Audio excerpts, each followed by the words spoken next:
Hi,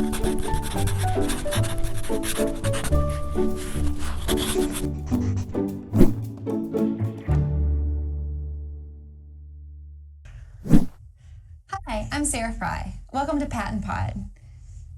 Certified Orientation and Mobility Specialists have a unique role in supporting students who are blind or visually impaired.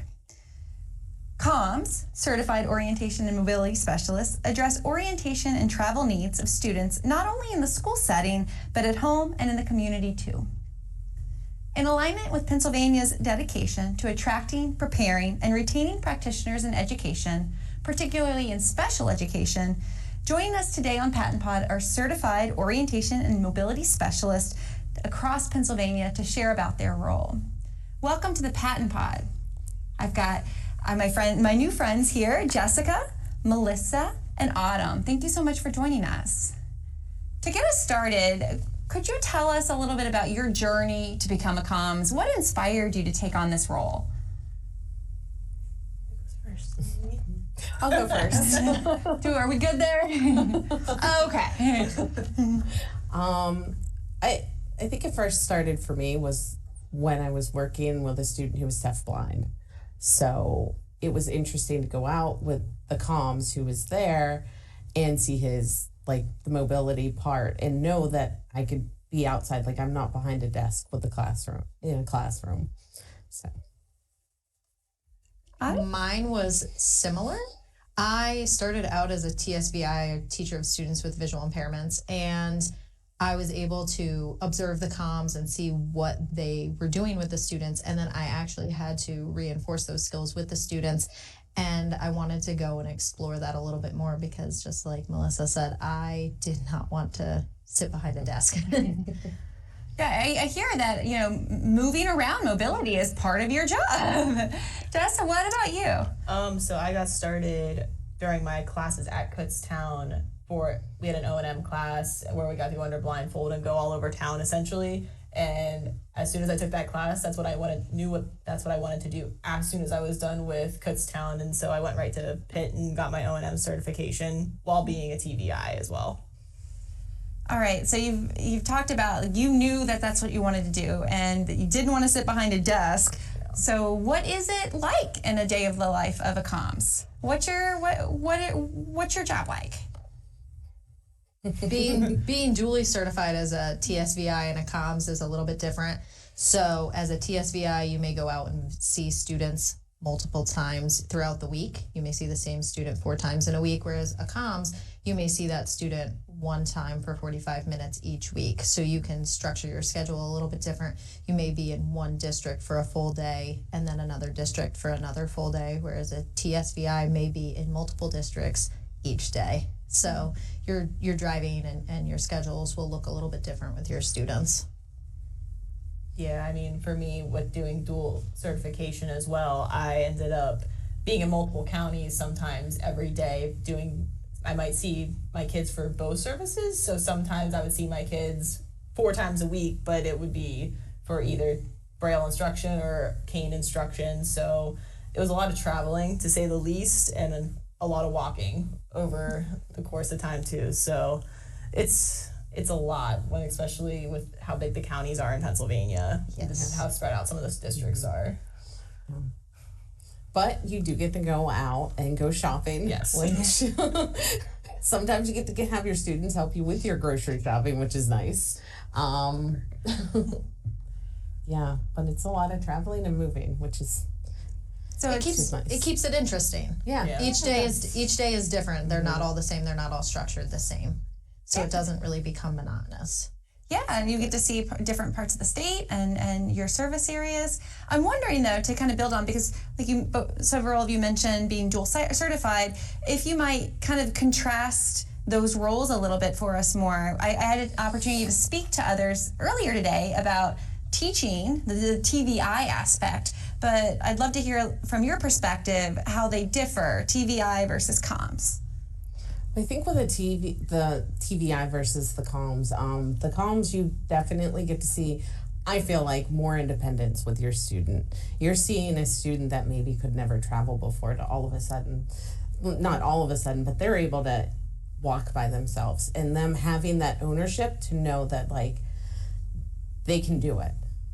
Sometimes you don't see that as a TVI because I'm dually certified too, but you do see it more. You see the ownership and the desire for independence. And I think a cool part of it too, of being both, is that you can kind of teach this functional skills in the classroom setting essentially, but then as an O&M you get to take them out and see how it actually applies in real life. Yes. So some of my kids, like I had a kid that didn't know how to use his own debit card. So you teach them as the vision TVI, you teach them, okay, this is how you do it, but as an O&M you can take them out to shop and then be like, okay, here's your shopping list your mom sent in with you, go through the whole process and then do the last thing, using the debit card and buying it. So seeing it in one portion where the TVI, if it's just a TVI, I might just teach them in class, but then as an O&M you get to take them out and just kind of put it to use. Prior to my certification as a comms, I had the exact same experience actually. So at that time I held just the role of TSVI, and with that I taught the student how to use the debit card, and I actually had a machine there that I let them use it in before the comms took them out into the community and had them, I think they went to a bakery. And so she was able to she was able to choose it and purchase it, and she felt confident in her ability with that level of independence. And she came back and she was a high schooler who said, hey, I did this for the very first time by myself. Wow. And so just seeing that carry over, now I have the opportunity to do both with the student. Yeah, so it sounds like that's really a rewarding aspect. Not only, you get to be out in the community and maybe not feel like you're in the set schedule every day, but seeing that involvement and seeing that independence, like you said, and that kind of self-efficacy build in students sounds like a very special aspect of your job. You've shared a little bit. I'm wondering if there are any other stories or moments that just made you really think, this is such a big deal. I've been making an impact. This is why this job matters. Are there any other stories you could share?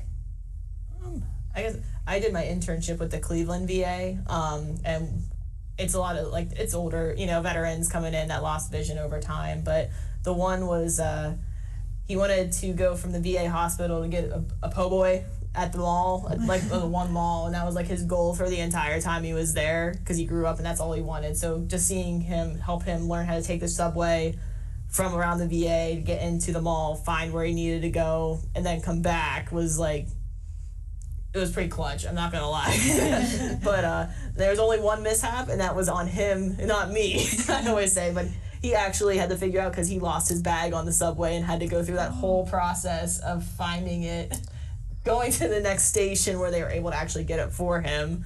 It's like some extra credit level work. It was. Wow. So he had to then take an Uber.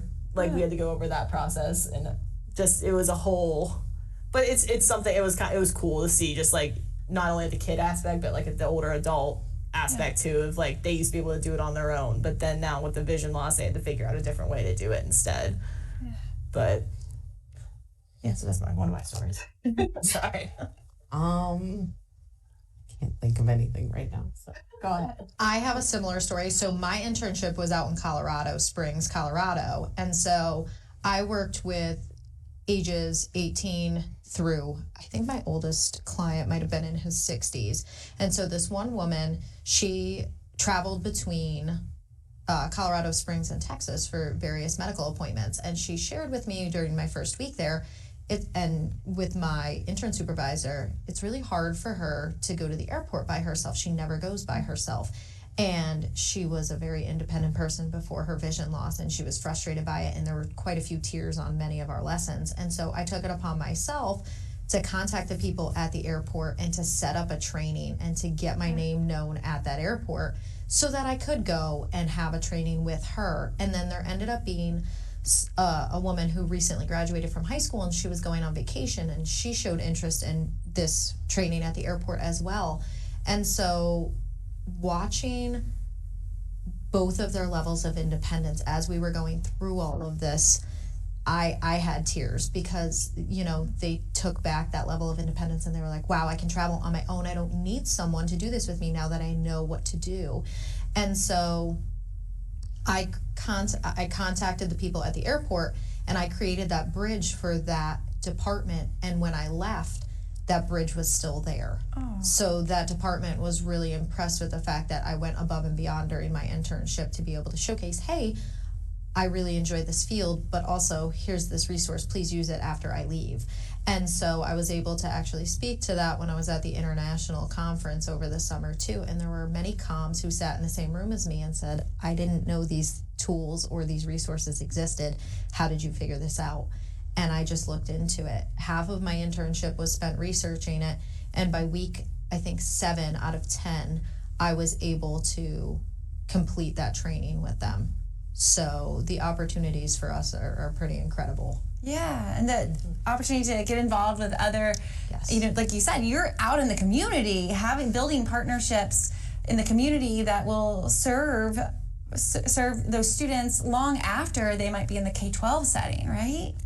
And I think it's cool too that, like, I don't know, you get to be the fun teacher when you're a comms. Yes. Like, when they know you're coming, they're like, oh, Mrs. K's coming. They get so excited. Sometimes the TVI, it's like, kids are like, oh. But when they know they get to go out, they get excited. Yeah. So bridging, like you said, especially you wear both hats. You can speak to both, right? You see the students in both of those settings. So maybe teaching a skill in a classroom environment isn't as exciting. But then when you say, hey, let's go do that. Let's go to the bakery, or let's, if you want to take a trip, what is it going to be like going to the airport? Or ordering a ride share by yourself, or what happens if things don't go perfectly and you need to find your bag. So yeah, I could see where you see both sides of it, but that engagement in the community is so valuable and special. And Sarah, I want to make a point to just note that it's not necessary to be duly certified as a TSVI and a comms. You can go for comms. Many of us are duly certified because we don't find out about comms until we go to school for TSVI. So I just wanted to put that plug in there too. No, I think that's important to note. So speaking of that, and maybe some of these, I don't know if they're tricks of the trade or just things that you wish you had known or could make the difference for someone who might be interested in the line of work that you do. Are there other tips or suggestions or just pieces of information that others might need to know about your job? I think, do you want to go, Jess? Be prepared for weather. Yes. Yeah. So I usually give my students like 2 tries if they don't come prepared for weather. So like we live in Pennsylvania, so we get 4 seasons in a week at some points. A day. In a day at some points, especially. But O&M takes place in any weather at any time. So like we can go out in the rain. Well, I don't give them a choice. They go out in the rain, they go out in snow, they go out at any point. I've had times where we had lessons, we're halfway through and it's sunny, and then all of a sudden it turns into a rainstorm, and yes, we're running back.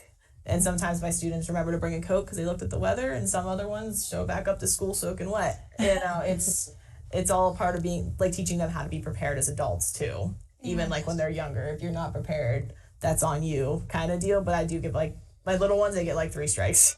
I usually have something, but my older kids, I'm like, did you look at the weather? Well, no. Oh, okay. No, I think that's a really good point, because when they're adults, they don't, if it's raining outside, we don't just not go to work. They still have to go to work. They still have to travel to work in the rain and the snow, whatever the weather is. So having that, like, building that right from the get-go is super important for them. Something else I was going to say is that as professionals, our field is super small, so we all get to know each other really well, really quickly. And so we welcome new people into the field, and the older or more seasoned comms or TSVIs that I've worked with have just welcomed me with open arms, being a younger teacher, a younger team member. And that's really refreshing too. And that there's opportunities like the Helix conference for us to attend and to just continue to be better, because the better we are, the better we can be for our students too and our clients. Any other tips or suggestions for someone who might be interested? I mean, I always think back to during my internship, because I was at Helen Keller and our canes would always snap off. So have like a coat hanger or something where you're always having to think on the go. So problem solving, right? Problem solving, yes. But yeah, it's a rewarding job, I think. Well, ladies, thank you so much for being with us today. It's been an honor to learn more about your role and what it's like to be out in the community with students, navigating and building that independence and that autonomy. I hope that others find our conversation as interesting as I did and might be interested in exploring some of these career fields more. And if that is the case, then I would encourage our audience members to seek out the APR, or Attract, Prepare, Retain repository via the link in our show notes. I'd also like to give a shout out to our producer today, John Ragsdale, and invite anyone listening or watching to check out our other episodes of PaTTANpod to learn more about the exciting and rewarding careers available in education in Pennsylvania. Thanks for joining us.